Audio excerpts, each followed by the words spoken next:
This is an original story written and narrated by me. Please do not repost or reproduce. Thank you. Chapter 1. Aurelia Pensari hovered quietly near her mother's chamber door, letting the wide white fan of her sapphire tail drag limply on the polished stone floor. The corridor felt heavy and dark, the windows still shrouded by curtains of purple mourning kelp, and lit only by the urns of softest glow moss. She was comforted by the presence of her 5 younger sisters, who idled around her in companionable silence. Nervously, she tugged on the string of black mourning pearls she wore, which they all would wear, until her mother took off her own.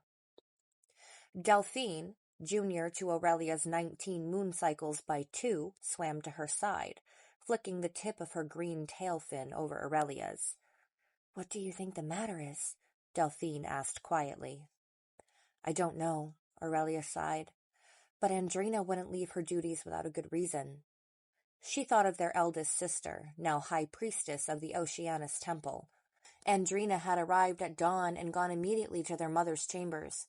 The only reason any of them even knew she was here was that Lirael had overheard the servants talking about preparing her a room. "It's probably whatever message came from Mama yesterday," Saria said, from where she sat on the floor reading a scroll. "Grandmother is in there too." Delphine nodded, staring at the giant opalescent clamshell door as if she could see through it. "The envoy was from a Mirai kingdom in the southern isles. I hope everything is all right." "Oh," Syria breathed dreamily, clutching the story scroll to her chest. "Can you imagine? All the way from tropical waters." "Syria, they sleep with sharks down there," Lirael said, wrinkling her nose in disgust. Aurelia gasped, trying to hold back her laughter, but a snort from Delphine sent them both off in a fit of giggles. They laughed harder at the little faces of Galatea and Thalassa, stricken with surprise. "Don't say such things," Aurelia chastised, trying to regain her composure. "That's a nasty stereotype that you shouldn't repeat." Lirael rolled her eyes and glided to an ornate coral chaise, draping her rose-colored tail elegantly over the side. "Well, whatever it is, it's odd that Andrina—" She trailed off as several figures swam into view at the end of the long hall. Aurelia immediately recognized the hulking shape of Gigates Salar, a Cheloni male and the palace scroll-bearer, escorted by his usual trio of royal guards. His green amphibious head hunched lower than usual, as if his giant shell had suddenly grown too heavy to hold. Clutched in his wide, scaly arms were almost 6 scrolls, each bearing the emblem of a different kingdom. "Look," Aurelia whispered to Delphine. "There's one from the ice caps. That's half a world away." Her mind spun as unease settled in. First the message from their farthest Mirai settlement, and now her sister summoned under strange circumstances, and now an armload of foreign scrolls.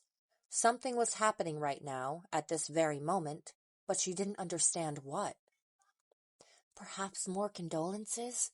Delphine whispered, her voice carrying the same edge Aurelia felt. Aurelia shook her head but remained silent as Gigates and the guards passed. The sisters all nodded politely as the group bowed, and Aurelia hoped she wasn't frowning too hard.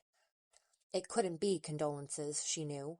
Their father had passed moons ago, and the other kin had already sent gifts and mourning to their family. The realm had since moved on, even if her mother hadn't. She watched as Gigates wrapped his long claws on her mother's chamber door, trying to piece it all together, but she knew she was missing something. One of her mother's waiting maids slid open the door, pushing half of its bulk into a stonework alcove as she peeked out. "Good midday, Susia," Gigates bobbed his turtle-like head. "I have more messages for Her Majesty." Susia nodded, casting the sisters a chastising look for eavesdropping before allowing Gigates and his guards inside. The mermaidens remained silent for several long minutes, finding comfort in each other's presence. And then the door opened again, and Susia's face appeared. "Princesses Aurelia and Delphine, the queen requests an audience," she said, bowing her head. Aurelia exchanged a glance with Delphine as her younger sisters protested. "That's not fair," Lyriel pouted, rising from her seat in a huff. "Yes," Syria said, in a rare agreement with her sister. "We're old enough now to know too." "You weren't asked for, young ones," Susia said softly, using an informal title to make her point. She added, "Your mother has requested you start your lessons, which began some time ago." She looked from them to the younger twins, and her gaze silently added, "And you too." Unable to argue, they swam away with sour faces as Aurelia and Delphine followed Susia inside. Aurelia felt herself tense as she crossed the threshold. Her parents' chambers, once a cozy sanctuary of warmth, now carried the weight of her mother's grief. The sitting room felt eerily empty, devoid of its usual platters of finger foods and stacks of literature that her father had kept on hand while working on projects for the kingdom. The thermal vent, which usually burned bright in its stone hearth, sat cold and closed off. Her parents' sea moss chairs sat before it, as if offering each other solace. Aurelia felt Delphine's hand slip into hers, and she gave it a reassuring squeeze as they were escorted deeper into the chamber rooms. They nodded politely to a guard who stood before the entrance to her father's meeting room, reserved only for the most private and important conversations. Aurelia had never been summoned here officially before, and it made her ill. "Their Royal Highnesses, Princess Aurelia and Princess Delphine," the guard announced, bowing as he opened the door. "Thank you, Rael." Aurelia heard her mother's cool, calm voice come from within. It didn't comfort her as it usually did. Instead, she thought she could detect a strain in her words. She and Delphine swam inside, stopping before a large, round slab of black stone that served as the table. Around it sat squat stone benches made of the same rock. Their mother, Queen Regent Nerida, their grandmother, Queen Mother Methuna, and their sister, High Priestess Andrina, sat at the head of the table, and Gigatus sat to the side. Before them, strewn across the table, were the now opened scrolls Gigatus had brought. The princesses bowed low to the queens and their sister, giving a polite nod of acknowledgement to the Cheloni male. Queen Methuna smiled warmly, motioning for her granddaughters to rise. No need for such formality in here now, even with Gigatus present. Andrina rose, smiling from her seat, beckoning her sisters with open arms. Aurelia's shoulders relaxed as she launched forward, Delphine hot on her tail. She wrapped her arms around Andrina, and all sense of formality was abandoned. "Oh my," Andrina chuckled, throwing her arms around them both in a display of affection she would never show in public. "You must come home more," Delphine whined. "We never see you." "We miss you," Aurelia agreed, "especially Galli and Tally." Andrina smiled sympathetically and gave them a final squeeze before gently detaching herself. "I miss you all every day, but my duty is to Oceanus now. The temple is my home." "Why did you come today?" Aurelia asked, the unease slowly creeping back into her chest as she realized the tension in the room wasn't completely gone. Andrina opened her mouth to answer, and then closed it, looking to Nerida as if for help. "I called Andrina here for support," her mother said gently. "As you know, your father's passing has been hard for all of us. But our duty to the kingdom and the prosperity of the Merier kin is more important now than ever." Nerida paused, smoothing the silky black mourning robe she wore over her copper-colored tail.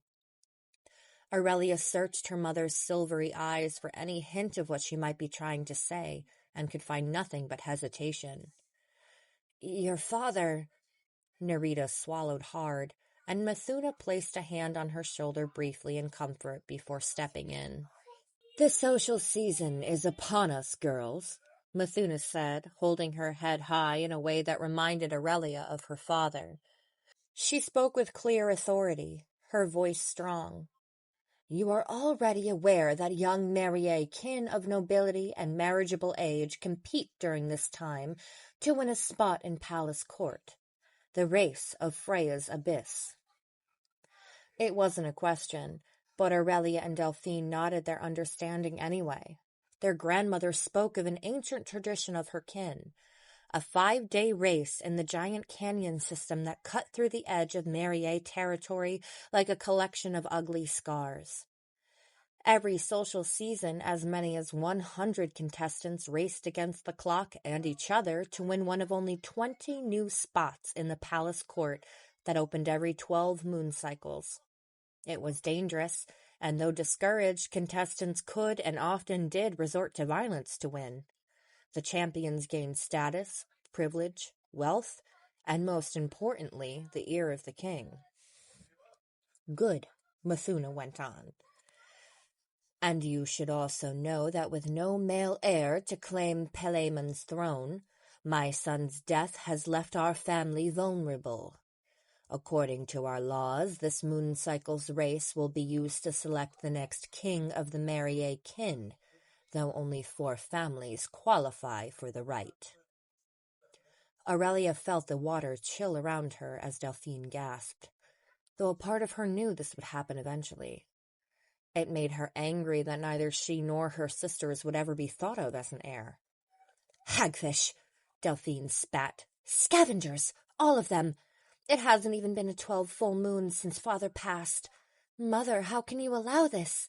Shouldn't the Marier vote? Wait, Aurelia said, her green eyes sliding over the scrolls strewn about the table. There are scrolls here from other kin, not just Marier. She reached out and touched the emblems one by one, listing them. Delphire, Crathari, Fokari, Navrim. She cut herself off, looking to her mother and grandmother as her heart squirmed in her stomach like an eel. Ever dramatic, Delphine spun around to face their mother, her silvery blonde hair floating wildly around her. No, you can't let them compete. Non-Marier have never been allowed. Delphine is right, Aurelia agreed. We've held this territory for centuries. Why would they want it? Why force us out? She didn't like the idea of anyone competing for her father's crown, but especially not another kin entirely. Don't our laws prohibit? The Pact of the 7 Kin holds dominion over all. Mithuna cut her off firmly, but not unkindly. Each kin is allowed as many representatives as they have settlements at the summit. With no direct familial claimants to your father's throne, his seat on the summit and his territory are open for dispute by any and all kin. Any... Aurelia couldn't bring herself to repeat it. So now we have to worry about being driven from our ancestral home, losing the family's claim to the throne, and a Marier seat at the summit is in jeopardy? She sank into one of the stone benches, her sapphire tail curling under her as she tried not to shake. Andrina and Delphine swam to either side of her, pressing themselves close in sisterly comfort. Where are Valeria and Celsiana? Aurelia asked of her older twin sisters. Shouldn't they know what's going on? Surely they would want to stop this somehow, too. Nerida and Mithuna exchanged an uncomfortable look, making Aurelia want to scream. What else could possibly be said? Out with it, Nerida, Mithuna said, her voice carrying an edge of annoyance. They are my son's daughters. They can handle the truth. Their mother straightened her shoulders and settled her face into an expression she used to placate the most difficult diplomats. Your sisters were not called yet because they have already done their duty to the kingdom. She clasped her hands behind her back and began to pace, gliding back and forth. There is a clause within Marier law, written for this exact reason, I imagine, that can ensure our line remains relevant and that this territory stays ours, at least in part. She finally looked her daughters in the eye, her silvery gaze flitting between Aurelia and Delphine. Gigatis has informed me that it is my right, as Palaemon's widow, to demand a marriage between my eldest eligible daughter and the champion who wins the throne. To further whatever alliance this may bring, I will offer the hand of my second eldest eligible daughter, should the champion's family have a suitable match. The pressure of the water around Aurelia closed in, seeming to solidify and turn to ice as a chill ran down her body from tip to tail. She struggled to pull in a full breath and touch the sides of her neck, feeling for her feathery gills as if to make sure they were still there. That morning, she had just been a princess, just a girl, willfully ignorant of the responsibilities that title truly held. The circlet of crimson pearls on her head felt as though it burned. She and sweet Delphine were about to be married off to complete strangers, perhaps not even their own kin, as if they were no better than fallow cows sent to slaughter. Next to her, Delphine covered her mouth, trying unsuccessfully to stifle the sob that erupted from her throat. Aurelia pulled her close, shaking her head automatically as if her body itself were rejecting the idea. She scrambled in her thoughts, trying to see a way out, if not for her, then for poor Delphine. "Mother, grandmother," Aurelia tried to keep the pleading whine out of her voice. "Please, nothing good can come from this. The Fakari and Delphare hate us. The Navarim are nomads who follow the great currents. What could any of them possibly want if nothing nefarious? And you!" She turned her stare on Gigatus in a sudden rush of anger and desperation. "Why haven't the Cheloni thrown their shells into the coral? Or will you? Is this why you brought it up to Mother?" "Enough!" Nerida barked, slamming her hand down on the table, making the others jump. "Gigatus has served House Pensari loyally for 150 complete moon cycles, far longer than the rest of us have been alive. You will apologize for your shameful words." "It is all right, Your Majesty," Gigatus spoke before Aurelia could respond. His slow, gravelly baritone carried the weight of centuries. "The princesses have both a right to be angry, but I can assure you all this.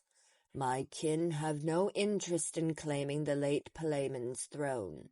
It is simply not our way." He looked each princess in the eye before bowing respectfully. The Marier women sat in silence, absorbing his words, as one usually did when a Cheloni spoke.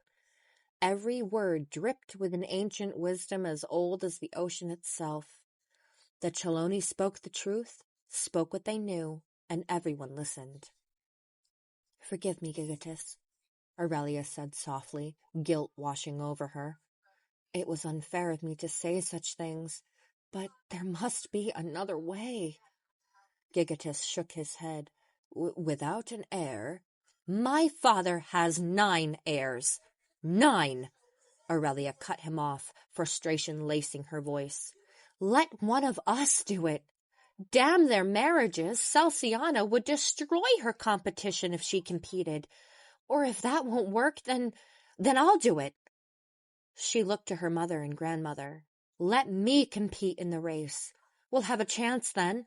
Other Marier females compete for their spot in court." Her sisters leaned away, as if her words had physically propelled them. "Oh, Aurelia," Andrina whispered. "You would do that for us?" Delphine's voice rang like a hopeful bell, giving Aurelia courage. "Stop!" Nerida's voice had lost its calm. "Females cannot compete for the throne, Aurelia. It is in our laws. The heir must be male. The summit representatives of all kin must be male." Mathuna floated beside Nerida, offering support.